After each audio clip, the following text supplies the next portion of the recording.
smoke the cheddar. There it is. And we are live. Welcome back to the Wanna Parlay Podcast. I'm Lantz Bell. Below me's ToneTheGoat. And this show is brought to you by Wanna Parlay, home of the $2 parlay and the world's richest parlay, where every day people are turning $2 into $2,000. Well, we're at the end of a podcast week, which means we got to update you on our last updates on the Wanna leaderboard, folks. But remember, win a VIP trip for two, Chicago, UFC 319. This is good stuff. You gotta have a serious parlay if you're gonna want to win this one, though. You gotta really put your money where your mouth is. You gotta have high value. You gotta take risks. That's the only way you can go see. It's Duplessis. How do you say his name? Duplessis? I think that is it. Duplay, something like that. And Shimia. Yeah, that's I know they're two legit fighters, so that's gonna be solid stuff. I probably butchered their names. My UFC ball knowledge isn't great, but I do enjoy main events, so I know that one will be a good one.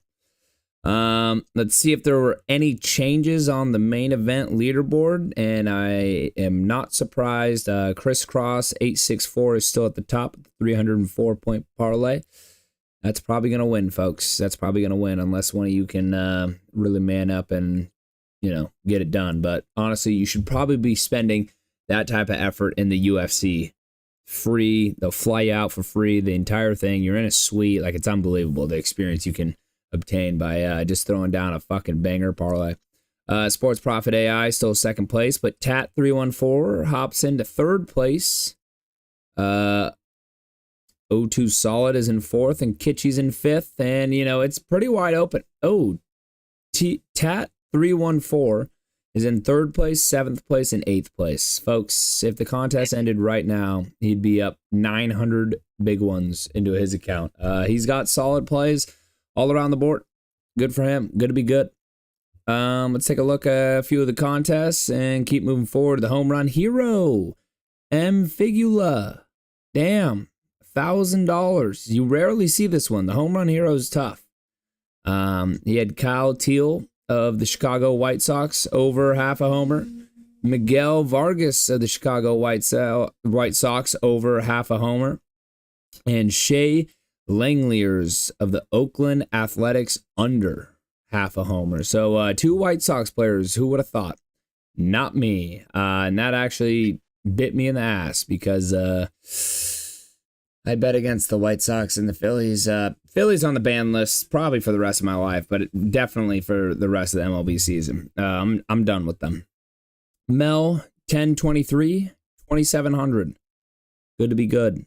He 4x'd his 51 point parlay in the 50x, brought home a lot of cheddar. Rise and Grind in the TEDx 200. Long Legs, there she is, 175. And Rise and Grind again in third place with a 150 cash. The free to play saw Alston 44 with a 70 point parlay. VGTZ with a 45 and XGen 5 with a 33 point. All winning $10. Hey, that could have won you a lot more if you just put $2 into the main event. But hey, I don't hate the strategist grinding the free play just to get an opportunity in the main event. So, we salute. Chirac, $100, 12 point parlay in the 3X. In the 5X, Chady Yeags, 375. He tripled down. And Jet Fast Player doubled down and won 174. Oh, there's Rise and Grind again with another 100 cash. Let's add that up. 200 to 350 to another. So 450 total on Wednesday night. Good for him. Good to be good. Mitz 6212, 250 to the account, and Dialed Picks, the man, the myth, the legend, in the 15X, second place, brought home $225, folks. If you haven't really figured it out, you should be always checking in on what Dialed Picks is doing. The guy basically makes probably the average American salary by just winning on Wanna. It's incredible. It's good stuff. It's, he knows more than anyone. It's good to be good. 30X, Viviana, 500. Wow. I can't believe we still haven't had you on this show. It's heartbreaking. Heartbreaking. Maximum Prayer. Oh, no. It was 2 natty picks.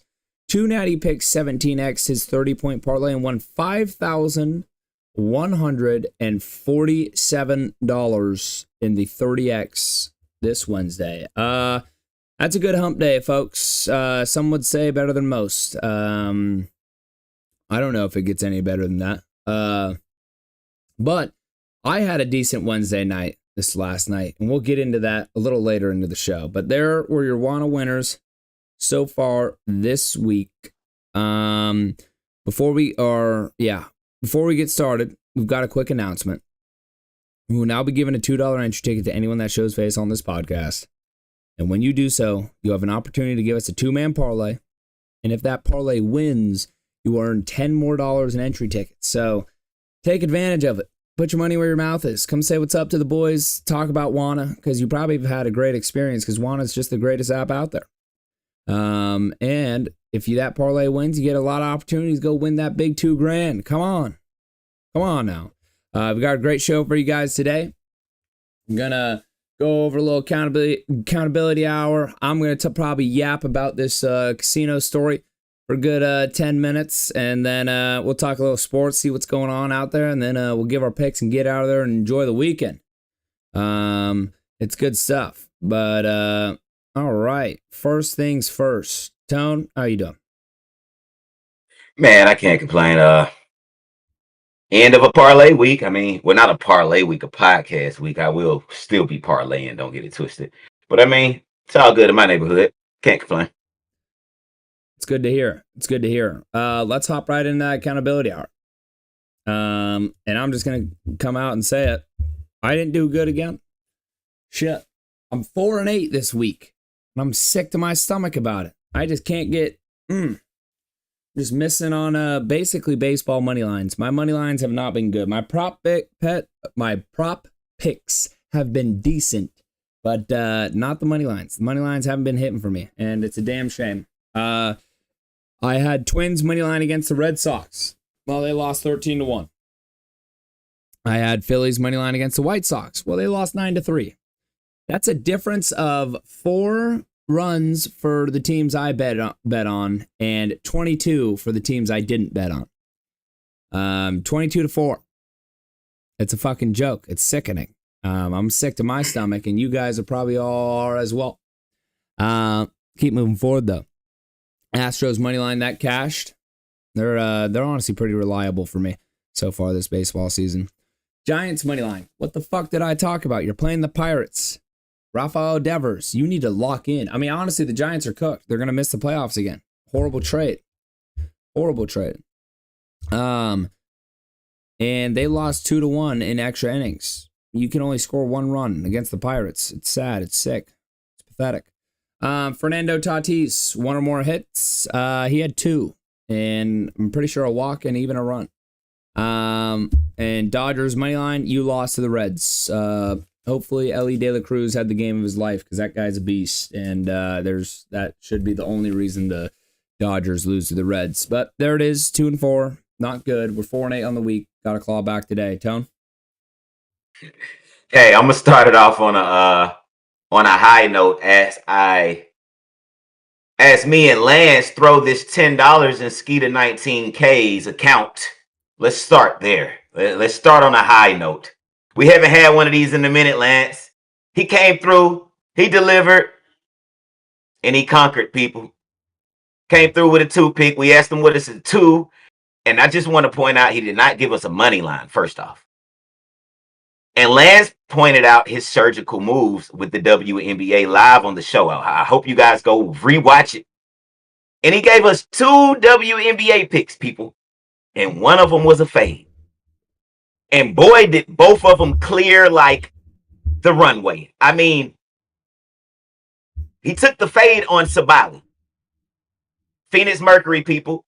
Also, the Phoenix Mercury upset the New York Liberty last night. Crazy. And he faded Sabali. Sabali played 24 minutes, and went 3 for 14 from the field. Sounds like some intel to me. Or that just sounds like some Scalpel, please. Surgical movement. I mean, goodness gracious. Sabali ended with 9 points. She was on the board for 15.5. He took the under. I tailed that as well. I just had a feeling about this Sabali. And then he took good old Paige Buchers. 16.5 points. He took the over. And Paige ended with, I think, 21. Round of applause for Skeeter 19K. People, that's free money that was given away. That wasn't a we give you a list of 10 picks and you pick and choose. He gave you 2 and 2. 100% people. Salute to Skeeter 19K. Follow him on the Wanna Parlay app. Yeah, that was real Robin Hoodish. Now, getting over to mine, I went a little over 50%, people. I went a little over 50%. The Phillies, I don't know what the hell's going on over there, Lance. I'm definitely hopping off of that bandwagon. You will not catch me going on the Phillies money line for the rest of the season. That's just how I am with the parlays. It's not happening. There's no way you're supposed to let the White Sox come in there and what's going on, really. Now, 1 second. Now, starting with mine at the top of the list. Tigers, W, cleared. Twins, W, didn't clear. Phillies, W, we know what that did. Didn't clear. Braves, I told you I wasn't going money line, but I knew. I said under 9.5. We don't have no guns over there. You know, man down. Man down. Braves under 9.5. The game ended 1-0, people. Snipe. The game ended 1-0, people. That's a snipe. The Royals way, might I add. The Royals won 1-0. Moving on, Brewers W. Told you people, Brewers are hot. But they lost. They lost. I took the Brewers W. They lost. Damn. I took the Brewers W. But the Astros put some belt ass. Astros W, that cleared. And then over in the WNBA, I had the Mercury as my lock of the day. Mercury. W. Lock of the day, people. Tell me that isn't surgical. I had Mercury W. Lock of the day versus the New York Liberty. And they cleared. You know what I'm saying? I'm proud of that pick right there. That is a real wanna pick right there. And then I tailed the Sabali under 15.5. I went with Skeeter. I tailed the Sabali. And then I had, last but not least, Ionescu for the 19.5. And she ended with 31 people. ToneTheGoat. That's impressive stuff. Especially fading the Liberty. Damn. I mean, like you always say, it's surgical picks over there. Folks, he's a man of his word. ToneTheGoat's a man of his word. Man, that's great stuff. All right. Well, thank God for Tone, because if it was just me, we're at 4-8 this week. And because of Tone, I think the podcast is still above 500. The heavy lift. That was 6-3. 6-3 I went, so I think we got there. Yeah, no, so we're definitely above, because yesterday's show you were on a heater, right? Yeah, definitely. Yeah. So see, there was that week I hit the parlay, and we were, I got to sit there and smile and act like, it was all sunshine and rainbows for me. And I told you guys, hey, when I'm down bad, Tone is right there. And when, he's not at his best, I'm right there. It's what we do. We work as a team, and that's why we're great. But all right, get this move on, people. I got a little story. So let's hear it. Yesterday, we're in Amsterdam. Right when we ended the show, went to a little Italian dinner. Got some good old fashioned spaghetti, some bread, some good stuff, some butter on it. Everything. Nice. Got a couple espresso martinis. I like those. A little coffee, a little caffeine with your vodka. Why not? Damn good. So I did that. Then we kind of hopped around, went through we went through the red light district. We were looking at some chicks. We were seeing what the whole deal was. You see all the people in there, all the rats, all the gooners of the world.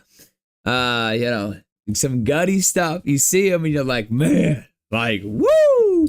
And the girls, I'll pull my eyes out for this. They stare at you as you go by. It's the real deal. It's as good as it gets, especially for experience and just getting to witness things, see it with your own eyes and just feel everything, the environment, all of it. Hopped in a couple bars. We're doing Jaeger bombs, throwing it back. We're here in Europe. Stop being so loud. Pretty sure your computer mic is connected. So I just heard Penelope. You got it. Okay, Penelope, okay. turn. My bad, lad. You're good. You trying to play it off slick, chat. We good. We good. No, we love it. I muted it. We love it. No, you're all good, bro. But yeah, so we're throwing back Jaeger bombs. We met this guy that's moved to all these different countries throughout Europe. He's from Rome, Italy. And everywhere he's moved, he's learned the language. He knows like 7 or 8 languages. Just super bright, like interesting guy. Very interesting. He lived about 2 miles roughly from the Vatican, which is, like where the Pope and all that stuff is. I mean, just a very cultured guy. I'm like, damn, I just fucking have been in Southern California. So meet him, more Jaeger bombs we're drinking. Then we go to the square, we drink. We're in a hookah lounge, doing a little hookah action for those that don't know. Most know, but doing all that. And then the girl that's kind of our host that's spends summers here, she was like, okay, I'm going home. Like, you guys do what you want to do. Like, see ya. So I'm like, all right, folks. And I'm with my brother and his girlfriend. And I say, all right, we're going straight to the casino. Like, let's ride. Like, let's do the thing. Come on now. Come on. Like, we got to see what's up. So right. And everything's bike. This is a very bike friendly city. And so was the other Copenhagen. Like, they have lanes. It's they get the right of ways with cars and everything. Like bicycle. You bike everywhere. Yeah. You bike everywhere. It's very interesting. They're very like progressive and modern. They are smart people. The infrastructure is built perfectly for it. Is it any fat people there? Not to cut you off. Is any fat people there? Sound like way less. There still are, of course. And this is a very touristy spot, so they could be American, but for the most part, they're, all they do is smoke cigarettes, they drink, and no water. It's unbelievable. It's hard to get water here. You have to order a bottle of water at dinner. They don't just come out with waters or things like that. Like, it's like, and then you'll forget, and you're like, fucking Christ, I'm parched. I'm parched, folks. So boom, we're off. We're riding to the casino, a little 10, 12, 15 minute bike ride. Like, we're pedaling, we've been drinking, so we're having fun. We're like, woo, like, let's go. We get to the casino. We walk in, I'm kind of, I'm like, I'm ready. Walk up to like the bouncer, the security guy. I'm like, hey, this is my first time here. Kind of, where do I go? Guy says, well, you would go over there, but I smell alcohol in your breath. Now, mind you, there's a bar where the casino is upstairs. There's a bar where the casino is. They have prostitution legal, like all over the place. Kids can walk through there. They sell weed. They sell mushrooms. They sell everything. But they have this like good faith, good deed, good riddance type thing that, if they smell alcohol or think you're drunk, they won't let you gamble. What the fuck are we talking about, Kobe Bryant? Like, no, absolutely not. You gotta let me. What? So, guy turns us away. Says, I smell alcohol in your breath. I'm not calling you drunk, but I smell alcohol in your breath. You can't come in. In English. In English, yeah.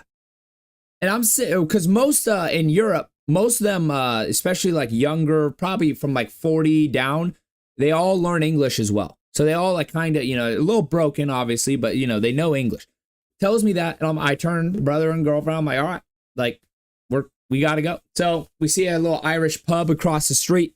We're like, fuck it. Let's, Jaeger bomb, throw one back. And then, have you ever gotten a Guinness, like a pint of Guinness in the game where you try to split the G on the first sip? It's a thing. And next time you go to a bar and you see Guinness on tap, say, you get a pint so you can try to split the G. It's like I don't know. It's basically the dumbest, stupid game. But we did that. We're sitting there. And then we're like, all right, like, we rode all this way. We got the drink, whatever. But let's go back. Like, let's go see what we can do. And I'm like, you know what? Fuck it. I'm going to go get kicked out twice. Why not? Straight up. Sounds like me. Yeah, exactly. So I walk in. Well, the guy's not in there. So this time I walk in and I actually know what I'm doing. I keep my fucking head down. I don't talk to anyone. I go straight to the clerk. We go in. We get all checked in. Boom. We're in. We're back, baby. We're back. So we walk in. We go up the escalator and there's blackjack poker, like the 3-hand quick poker that they do, roulette. And we go in, we get our chips, and we start playing. Me and my brother, we kind of conjoined funds. We both pulled out €200 each, and that converts to about $240 American. So, euro's a little more expensive than American dollar. Not by much, but there's definitely a little price difference. We get our money. We kind of combine funds and start betting hands together. Well, we go up 150 each. And we always try to have this rule. We give 200 back to his girlfriend, say, no matter what we say, do not give us this money. Like, we'll stay at least even, just use the 150. So we do that, and within 5 minutes, lose the 150. Boom, gone. So I say, and her name's Megan. I'm like, Megan, give me that fucking 200 right now. And she's like, no. I'm like, Megan, you don't have a fucking choice. Give me the 200 right now. Gives me the 200, Tone, all 200, one hand of blackjack. Let's ride.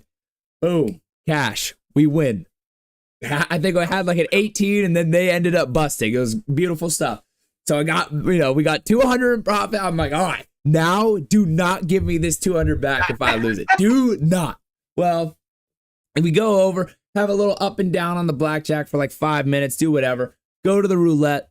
Boom, lose everything. We're back to the square zero, 200 that she has. I say, Megan, you're giving me that 200 fucking dollars, like right now. So we go in, get the 200. Me and Brett, my brother Brett, we both put both our 200s, one hand of blackjack. Let's ride. Boom, we win again. And this time it was a blackjack against a 20. So we're back. 400 to 800. We take our money. My brother, he's like, all right, like I doubled my money. I'm good. And I sit there. I'm like, I'm going to keep playing. Start going. Playing hand, going kind of up and down. And I started going two hands at once. And it's a $50 minimum. So, you got to play. And I'm in there playing. Well, the final count, we walked out with 1,300 euros.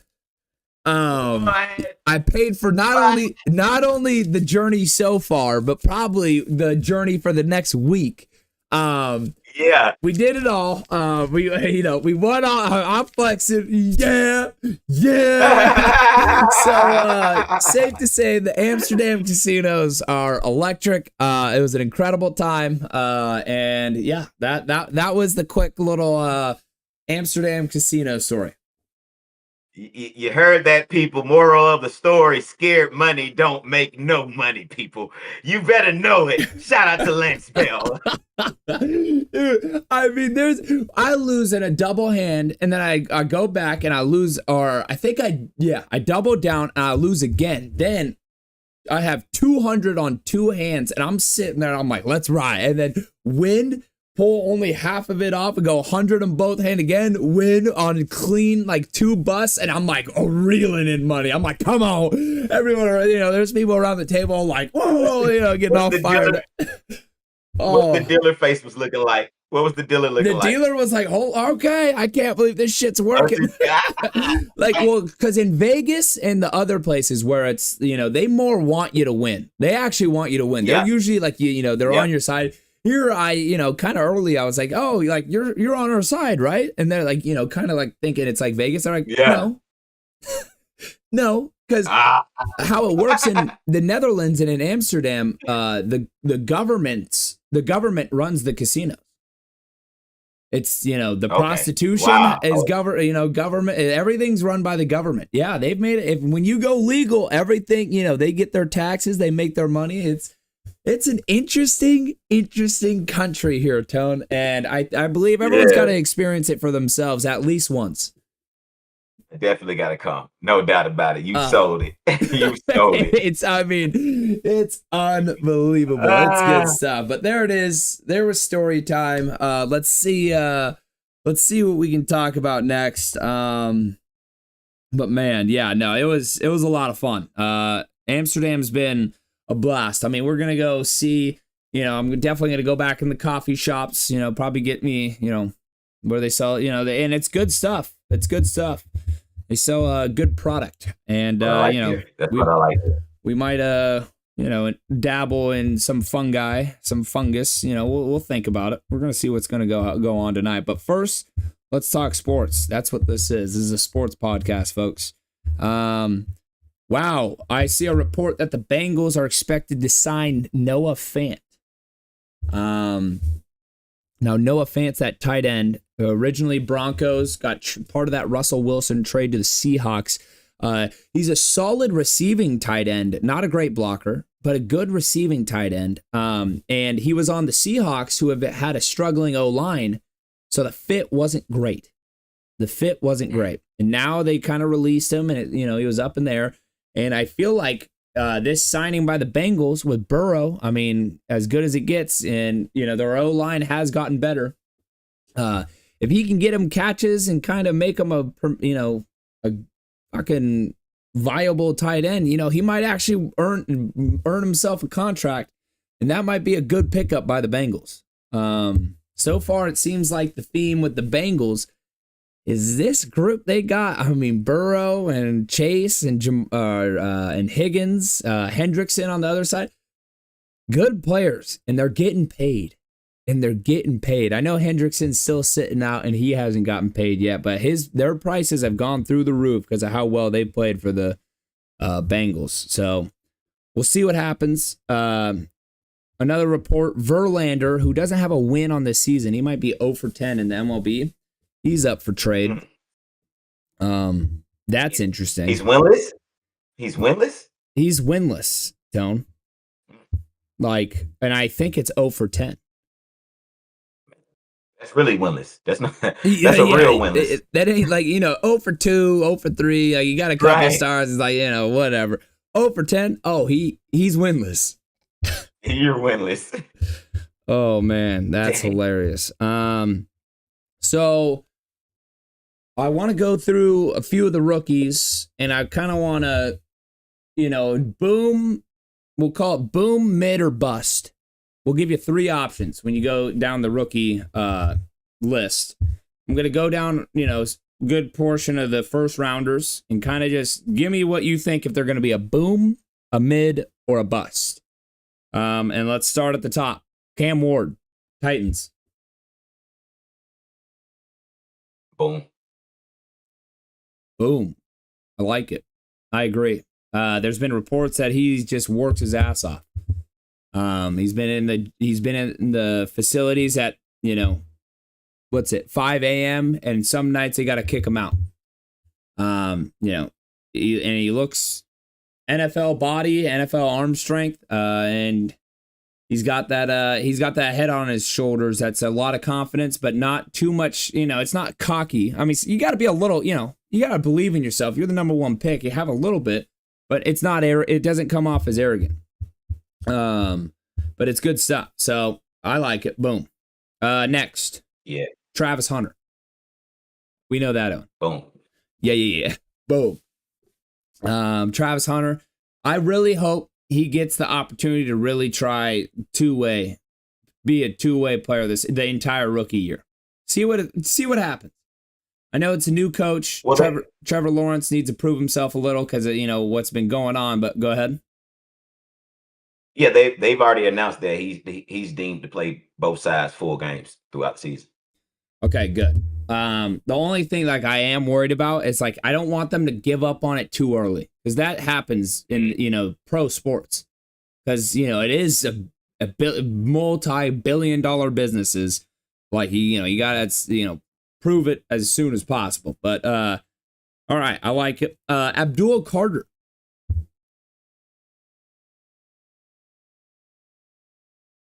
How many years he's already played? He's a rookie. No, he hasn't played. No, he hasn't played one yet. He was that Penn State freak, the most recent one. He just played on. Yeah, he went to the Giants. He's with the Giants. Yeah. The Giants. I'm like, why do I see him in a Giants uniform? Yeah, well, there you go. Okay. Defense, right? Edge rusher, monster. I mean, could have been the number, most NFL ready prospect. I'm trying to visualize him in my head. I mean, but from what I'm hearing, I haven't been too big on him, but from what I've seen, I like it. You know what I'm saying? Very hard hitter, but from what I'm hearing, boom, That's what I'm hearing. I'm not hearing nothing other than him when they're talking about him. 100%. Abdul Carter, freak show in college. One thing to be wary about is injury history. He had a little bit, especially in that playoff run. I think it was his shoulder. But, you know, when you get in the NFL and it becomes your actual just full-time job and you have all the time in the world to get treatment and things like that, I think he bounces back and he'll be solid. But, yeah, and he's on the opposite side of Kayvon Thibodeau and that Giants D-line. So the Giants are sneaky. The Giants are sneaky, Tone, because Dable is in his last year. He made it to the playoffs with Daniel Jones, and at one point Daniel Jones was looking kind of nice. We'll see what they can do on the O-line and Russell Wilson. If they can get a run game, you know, they drafted that kid out of ASU. Don't worry, I roll my eyes too, if you could see behind these shades, about Russell Wilson. But if he can do the things that he did in Seattle, just be the game manager, make a couple plays, you know, but really, you know, stick to a run game and get something going. Or if he gets benched and the kid Dart can come in and be something special. You know, maybe, they got Jackson Dart? Yeah. Okay. Yeah. Okay. So we'll see what the Giants can do, but you know, they're also in probably the toughest division in football. I like Dart. I think Dart probably ends up mid, maybe bust though. I'm not gonna lie, because again, how tough the quarterback position is. Unless the if the Giants' intentions are, you know, let them learn and the seat is yours automatically in the back of our head, but we want you to get that seasoning and you know, whatever you get from Russ, then cool. But the quarterbacks that's going to be like, say for instance, Giants defense this year, A1 team overall shitty again, high draft pick. I could see them getting the quarterback again and letting both of them motherfuckers go. Like I mean. The quarterback classes that's about to be coming is crazy. It's elite, and we're starting to see some teams like with the Falcons. We had Kirk Cousins. I'm trying to remember. We had Kirk Cousins already and drafted peanuts. People, teams are not just like throwing their eggs in one basket no more, and they're not sticking with bullshit for a long time no more. So I don't know. That Giants is iffy over there. 100%. And like you were saying, Kirk Cousins had just signed like a 4-year, $180 million, I believe it was, like something huge. Huge deal coming over from the Vikings. And we know when Penix fell in their lap, they said, fuck it, give me that guy. Because I saw that arm talent. I saw him spin the rock in those that championship run at UW. I mean, bringing UW to the Natty. Come on now. I mean, it was... he was something special there, so 100%. I love the take. Lance, real quick, it was no way they was going to show us some quick glimpse of potential Mike Vickness, and we weren't going to bite on it. It was impossible when it happened, and he was available. It was like, and I knew then like the Kirk shit wasn't going to end well, just because if I'm Kirk, what the fuck's going on over here? Like, hold it, wait a minute. Like, I ain't never been in this kind of position. Why y'all ain't drafting some other kind of position? Like, what's going on here? I knew it wasn't going to end well. You know, I knew it wasn't. Yeah, no, definitely. Well, it's interesting because Kirk Cousins was drafted in the 5th round the same year they drafted RG3. Wow. Isn't that interesting? A fun fact I didn't know. And RG3 was the number 2 the pick. Man. Yeah. And then, you know, once that knee injury and those things, I mean, somehow Kirk got handed the keys, and now, I mean, this will be a completely different situation. I don't think Kirk is coming back unless for an injury. I will say, I think it was his shoulder. I think it was that shoulder injury. I mean, it was brutal. How he fell off a cliff. I mean, dude, he started the year firing in Atlanta. I mean, he OT wins the first 4 games. He talked about that injury. So it's interesting. But I definitely say still stick with Penix 100%. There's no doubt in my mind. So, you know, I'm only saying so much when it comes to the shoulder. I mean, sit on the bench. It's done. All right. I'll skip by a couple of I mean, if you want to say Will Campbell, the Patriots O lineman they got from LSU, I think boom. He was a beast at LSU. They talked about a short wingspan or something, but I've only heard great things and everything he said. He speaks well, did the whole, interviewed well. Uh, O-line, I'll tell you a fun fact. Will Campbell, shout out to Will Campbell. I'm not too familiar, and O-line is not my department or my most exciting department. I got a homeboy. He played O-line. He went to college deep in it. And when I got my first record deal, one of the guys that invested in me, Cincinnati Bengals O-line, he was one of the highest paid players in the league at the time. Willie Anderson, Pro Bowler, all of that. He put Rolls Royces and stuff in my cars. I mean, he put the cars in my videos back then. But all I know is, for people who don't know, O-line obviously is one of the most important positions in the NFL. One of the most depended on categories in the NFL. And if you go look at the checks, they getting paid big bucks too. I didn't know that until I met Willie Anderson. I was like, yeah, like I knew a cornerback at the time, and I'm going to the cornerback's condo, and I'm going to Willie Anderson's mansion, and I'm like, he with the New York Jets and he with the Cincinnati Bengals, but he ain't driving what he driving, and he ain't living how he living. Something's different. Yeah. Yeah, I mean, pay scales really. I mean, it's the quarterbacks, of course, are top of the tier. And right there, I mean, you need the left tackle. The left tackle is one of the most important positions, because I don't give a damn how good your quarterback is. Unless he's lefty, then it's right tackle.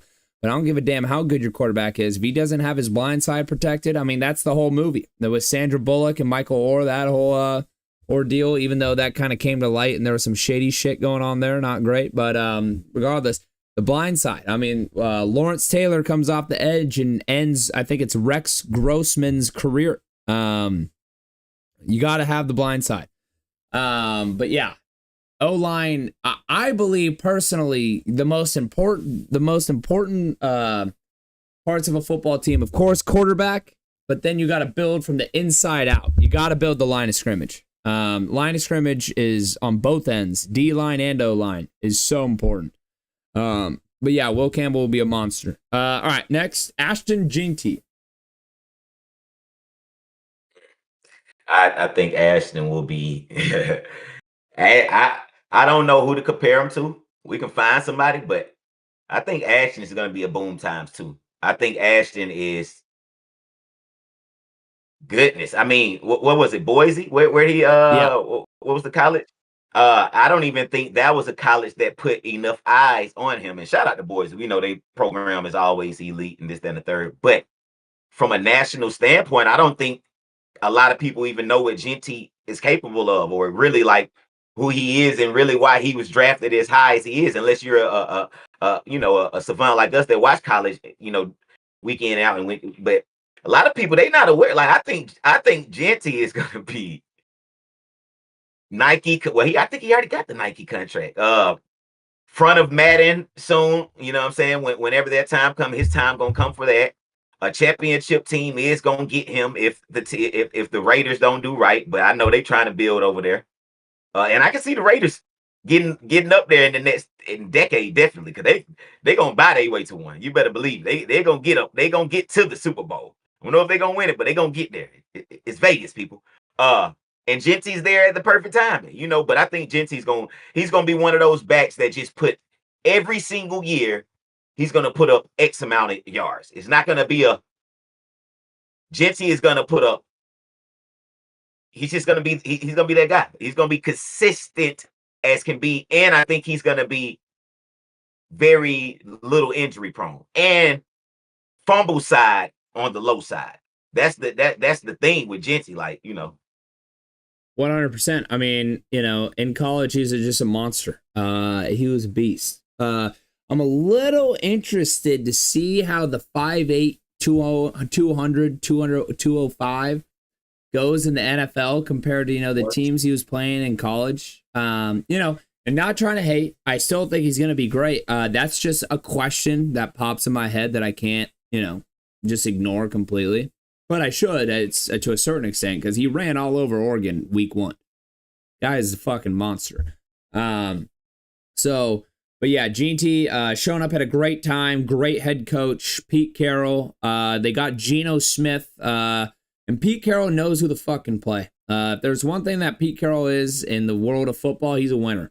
USC, of course, the legendary with Reggie Bush and Matt Leinart and Carson Palmer and all those legends. Then he, Seattle with Russ and the Legion of Boom and what he had over there. I mean, you look at some of the players that have been great for Pete Carroll, not high draft picks at all. So, of course, Gene T is, I'm not saying you can't draft well at the high level, but, so I think he'll be a beast. And I think the Raiders are going to be sneaky. That's another team. I'm like, they're going to be sneaky. This is going to be the first time Geno Smith might have like a decent O-line and a decent, play action attack with it. So it'll be interesting. And the AFC, that's the AFC West. We'll see, do the Chiefs finally slow down? I don't know. You can't really bet against Mahomes. The Chargers, Harbaugh's got them looking good over there on the other side of LA. I'm a Rams fan, so, they're the little brothers still. But no, it's, but he's got an insane O-line. The D-line's looking decent, but the Joe Alt on one end and the Rashawn Slater on the other, some of the two best tackles in the sport. It's impressive. And they just drafted that Omarion Hampton from UNC, that running back monster. And then, the Broncos, they loaded up. We'll see if Bo Nix has a sophomore slump, but that's a fucking tough division. Man. You got Chiefs, Chargers, Broncos, Raiders. That's tough, Tone. That's tough stuff. I agree. It's tough. Yeah. On to the next. Territoria McMillan. The receiver out of U of A. Have you seen that kid? He's like that 6'5" Samoan. Yep. Who did he get drafted by? He got drafted by the Panthers. Okay. Who's that? Bryce Young? Who's over there? Yeah. Bryce Young. Now, before Bryce Young did finish the year when he got the starting job back after Andy Dalton got in a car accident or something. I think he finished 10 touchdowns, 0 interceptions, and actually was balling. It finally looked like it was clicking. So it's like, they've had horrible leadership with their head coaches the past few years. This guy they brought in, it actually seems like it's starting to pan out. They bring in a huge number one option, a player comps to Mike Evans, and no one can be Mike Evans might be one of one, but he's a big kid, big, strong, fast kid, runs great routes. So we'll see, but boom, bust, or mid. And even, what do you think? I give him mid right now. Yeah, probably because, it's hard to believe in those Panthers. It's hard. And the Panthers might hold you. They hold. Yeah. Yeah, so we'll definitely have to see. And we'll see what Bryce Young will be, it's in week 1 when everyone's, locked in. Next, Colston Loveland, the Michigan tight end that went to the Bears. A surprising pick taken before Tyler Warren for me personally. But, they already have Cole Kmet in Chicago. But Ben Johnson, the Lions OC that got hired there, likes 2 tight end sets a lot when he had Laporta and that other guy in Detroit. What do you think? Boom, bust, or mid with Caleb Williams and the Chicago Bears?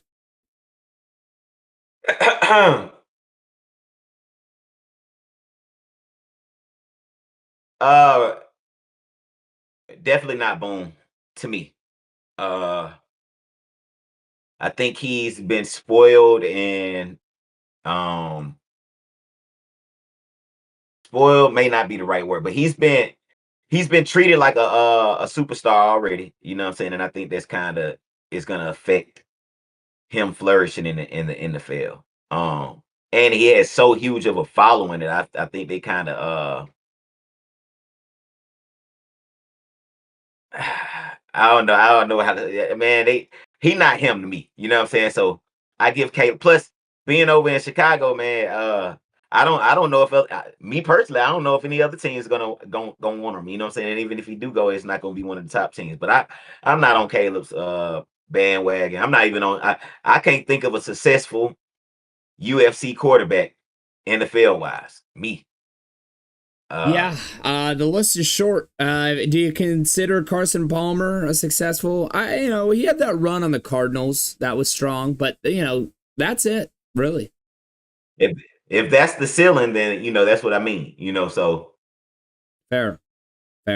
So yeah, we'll definitely have to see. And who even know? I mean, rookie tight ends sometimes get drafted into a situation where they're the two guy in the tight end set. So he's gonna have to earn playing time for sure.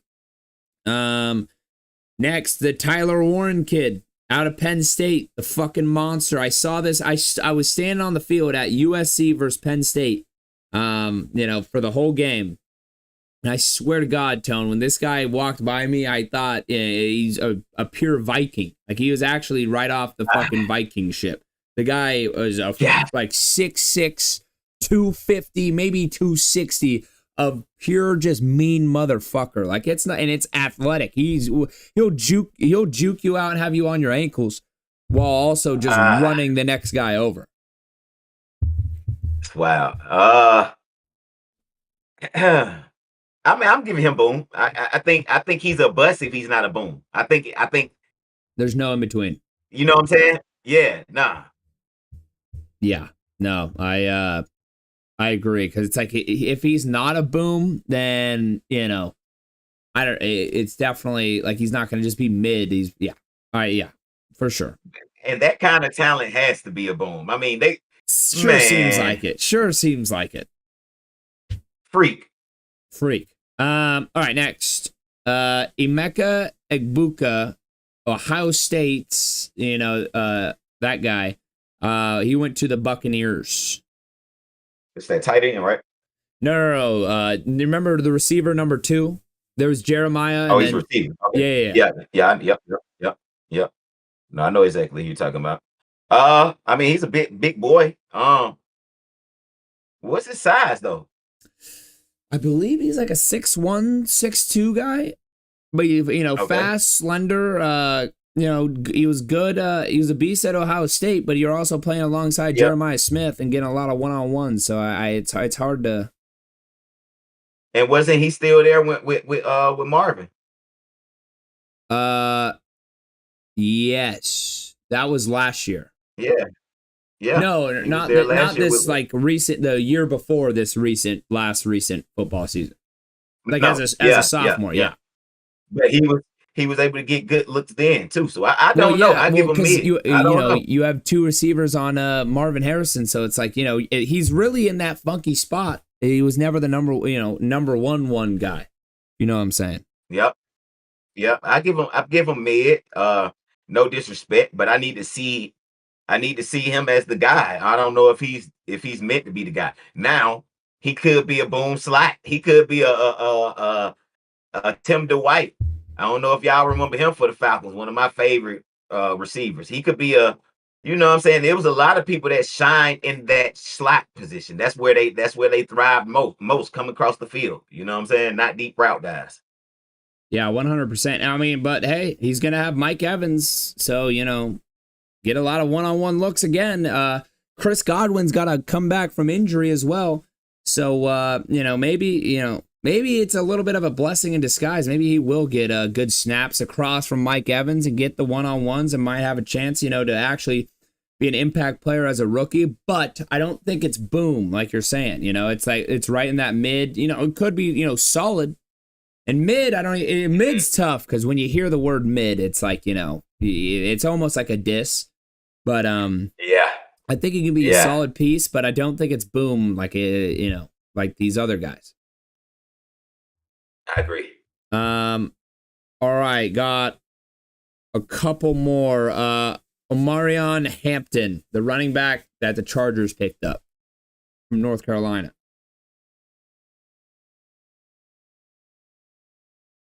Mid. Okay. I know a lot of people like this kid coming out of UNC. I know, there was a lot of talk about him, and I personally didn't see too much game film.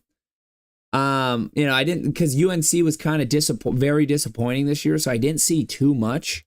But from what I saw, from what I did see, I mean, beast mode plays, but we'll see if ACC football will translate to the Chargers. But they got a hell of a O-line. And they got Herbert, so it's like it might be wide open. You could put me back there, and I'm gonna have 1,000 yards. Hey, You hear me? you saw me out there. You saw those snags. I got something. I was telling my homeboy yesterday. I was telling Lonnie too. Yep. That's so funny. All right, so you have mid. It's like I'm like between mid and boom. Like another one, kind of like Ibuka. It could be a solid piece, but I don't think he's gonna be, top tier, top of the league in his career. I give you that. All right. It's last. No. Oh, one more. Matthew Golden, the kid out of Texas that went to the Packers. Yeah. The speedster. Boom. I think he was in so you have boom. I mean, especially with Green Bay, they're gonna know how to use that. They're gonna know how to utilize that and let him grow. He's gonna be a Swiss Army knife. He could come from behind the quarterback. Yeah, I mean, he's a freak athlete. We saw the 40-yard dash. LaFleur is a great offensive mind over there in Green Bay, and the problem that they have is they don't have the solidified number one option receiver. I mean, they got a lot of guys that can play, like, the Christian Watson, Romeo Dobbs, Jaden Reed emerged as, looked like the number one option at times. They have the other kid that is it Demario Douglas? You know what I'm talking about? Or something Douglas? But my point is, they got a lot of receivers, but no one's been that number one option. If Golden can come in, show off his speed, and really showcase his talent early, then for sure, boom. For sure, boom. Yeah. All right. Well, there it was. Boom or bust with the first round picks. Should we get our last picks of the weekend? Let's get them in. Let's make them hot. I done entered in my VIP experience, so I'm just gonna give you guys that slip for today. I legitimately. Is that a word? Legitimately, no. Legitimately, I definitely entered in. You can see me in on the board. Tone the Goat, 163 points, 163.90 to be exact. 9 picks. I'll run them off from the top. If you're not prepared, Lance. Yeah, go ahead. All right, I got Yankees for the W tonight. Yankees money line for the W. I'm going again. Braves under. 9.5. I'm going once again. They playing the Reds tonight at home. Braves might score 2 runs at the most. I don't see the Cincinnati Reds scoring no more than 7. If they do, the Braves are super dog shit. But under 9.5 for the Braves tonight. Then we're going Washington Mystics for the W. We're going Mystics for the W. Then we're going Sonya Citron. We're going Sonya Citron. Over 12.5 points. Then my last ones is Mariners. W. Hayes Bukers over 17.5. They are playing the Fever. She should definitely be able to beat Caitlin out there tonight. I don't even think Caitlin's played. I think she's still hurt. Well, that's what I'm saying. Yeah. Oh, she can be Caitlin tonight. Yeah. She should be Caitlin tonight. She should be. I thought you were saying beat, and I was like, oh no. Okay. Oh no, you're good. You're good. Yeah. Bucher should kick in tonight over 17.5 points. Take it, people. Natasha Howard, over 5.5 rebounds, people. Over 5.5 rebounds for Natasha Howard. And then again, we coming back to Natasha. Natasha Howard over 22.5 PRA. 22.5 PRA, people. Then last but not least, Marina Mobley over 19.5 PRA. Tone the Goat, take it lead. There it is. It's solid stuff. He's sniping the MLB and the WNBA. And if you've paid attention so far this week, he's been the one carrying the podcast. So and I don't see him dropping off anytime soon. All right, well, NFL football is on tonight, folks. We have Chargers Lions. The first day that football is back. I have Chargers money line, bolt up. Come on. Harbaugh is going to lead this preseason squad.